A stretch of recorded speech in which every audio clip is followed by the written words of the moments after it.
दशकों से यूपी में ये चलता आ रहा था। साल बीतते रहे, सरकारें बदलती रही,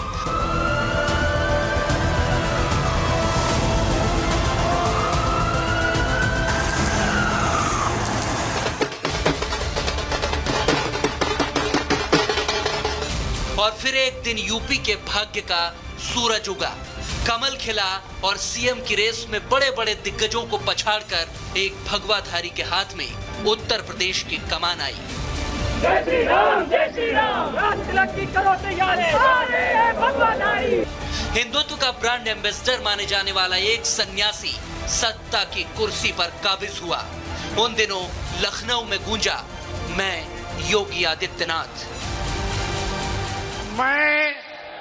मैं आदित्यनाथ योगी ईश्वर की शपथ लेता हूं। योगी की यह शपथ उत्तर प्रदेश के विकास पथ पर दौड़ने की गारंटी थी,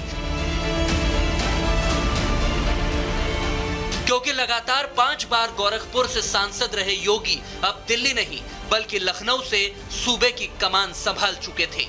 विकास को रफ्तार देनी थी, जनता की उम्मीदों को पूरा करना था, तो योगी काम में जुट गए। योगी लक्ष्य लेकर चले कि उत्तर प्रदेश को दंगा मुक्त प्रदेश बनाना है, उत्तर प्रदेश से माफिया का सफाया करना है। अपराध पर योगी का जीरो टॉलरेंस था और यूपी को भारत का ग्रोथ इंजन बनाना था। हर मोर्चे पर विकास ही योगी का लक्ष्य है।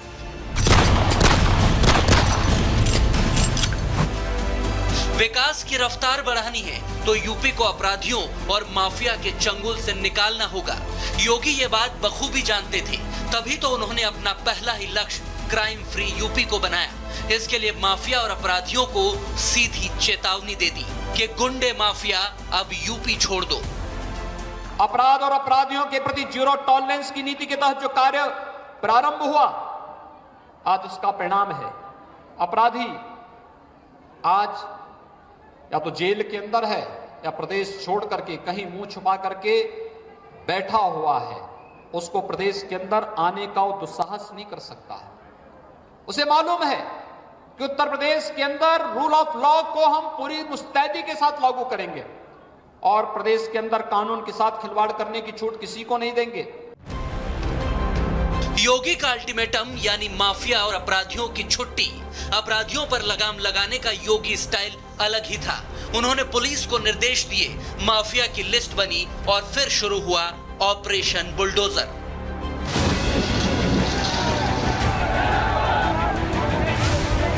जिसने माफिया के कब्जे से सैकड़ों एकड़ जमीन मुक्त कराई। प्रयागराज में माफिया अतीक अहमद के कब्जे से जमीन छुड़ाकर गरीबों के लिए घर बना दिए।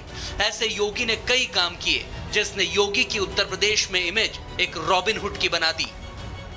पिछली सरकारों के कार्यकाल के दौरान जिन्होंने अनैतिक रूप से, अवैध रूप से शासकीय संपत्ति पर, सार्वजनिक संपत्ति पर, गरीबों की संपत्ति पर, व्यापारियों की संपत्ति पर कब्जा किया हुआ है, एंटी भूमाफिया टास्क फोर्स वर्तमान में पूरे प्रदेश के अंदर उस अवैध कब्जे से मुक्त करने के एक बृहद कार्यक्रम को आगे बढ़ा रही है।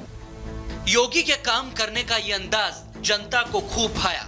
अपराधियों पर लगाम लगाने के लिए बाबा का बुलडोजर एक मॉडल बन गया, जिसकी चर्चा पूरे देश में होने लगी। यूपी में योगी के इस मॉडल को उत्तराखंड, मध्य प्रदेश से लेकर राजस्थान समेत कई विपक्ष के राज्यों ने भी अपनाया। यहाँ तक कि विपक्षी दलों की सरकारें भी योगी मॉडल को अपनाकर अपने राज्य में अपराध पर लगाम लगाने की कोशिशें करती रही, क्योंकि यूपी में अपराधी जानते हैं बाबा गर्मी में भी लखनऊ को शिमला बनाने की ताकत रखते हैं। यानी गर्मी उतारने का योगी स्टाइल अपराधियों में खौफ बन चुका था। एक गर्मी जो अभी किराना में और मुजफ्फरनगर में कुछ जगह दिखाई दे रही है ना, ये सब शांत हो जाएगी इसके बाद। क्योंकि गर्मी कैसे शांत होगी, ये तो मैं मई और जून में भी इसको बहुत शिमला बना देता हूं। योगी राज में यूपी से बड़े बड़े माफिया साफ हो गए। अतीक अहमद, मुख्तार अंसारी से लेकर विकास दुबे समेत कई मारे गए, तो जनता को लूटने वाले बहुत से अपराधी जेल में हैं या फिर एनकाउंटर में ढेर हो गए। जिस अतीक अहमद के खिलाफ पीड़ित परिवारों ने मुकदमा दर्ज कराया उसके परिवार के खिलाफ, वह समाजवादी पार्टी के द्वारा पोषित माफिया है और उसकी कमर तोड़ने का काम हमारी सरकार ने किया है। और फिर मैं कहता हूं इसे इस माफिया को मिट्टी में मिला देंगे, सरकार में देंगे। योगी का यह काम करने का तरीका सिर्फ जनता ही नहीं, प्रधानमंत्री मोदी को भी खूब पसंद आया। तभी तो चुनाव से ठीक पहले भरी सभाओं में प्रधानमंत्री ने योगी की जमकर तारीफें की। जब से योगी जी आए हैं, माहौल ही बदल गया, मौसम भी बदल गया। हमारे योगी जी तो अच्छों की गर्मी उतारने में एक्सपर्ट है।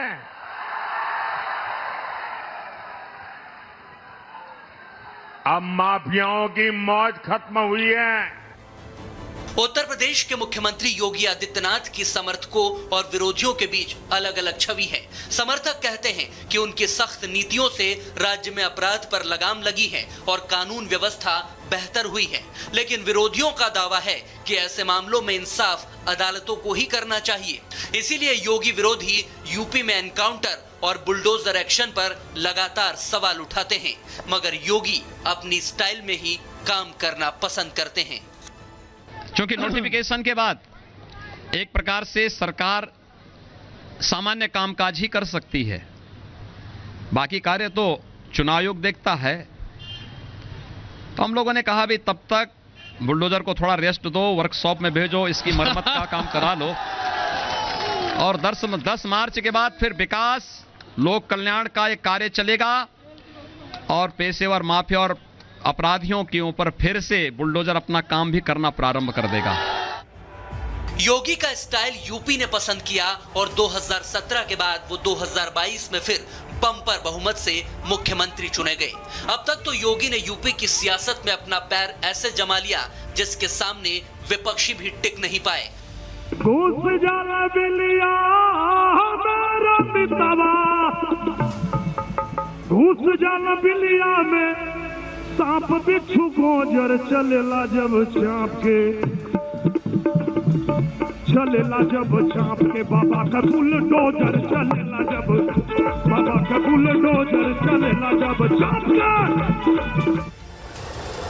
और 2017, 2019 या फिर 2022 तक तो एक के बाद एक योगी आदित्यनाथ विधानसभा हो या लोकसभा, हर चुनाव में पार्टी को शानदार जीत दिलाते रहे, क्योंकि योगी जो ठान लेते हैं उसे पूरा करके ही मानते हैं। योगी के मजबूत इरादों के साथ मोदी का हाथ भी हमेशा रहा। मोदी योगी की जोड़ी ने यूपी में विकास हो या सियासी मोर्चा, हर जगह परचम लहराया। यूपी में योगी ही बीजेपी के लिए उपयोगी साबित हुए और योगी ने यूपी को काफी आगे बढ़ाया। हमारे वो योगी जी और उनकी पूरी टीम उत्तर प्रदेश में जो मेहनत कर रही है, उस मेहनत से आज यूपी की पहचान नए अवसरों की धरती के तौर पर बन रही है। योगी जी के नेतृत्व में यूपी का भाग्य बदल रहा है और यूपी के सांसद के नाते मेरे लिए भी ये गर्व का विषय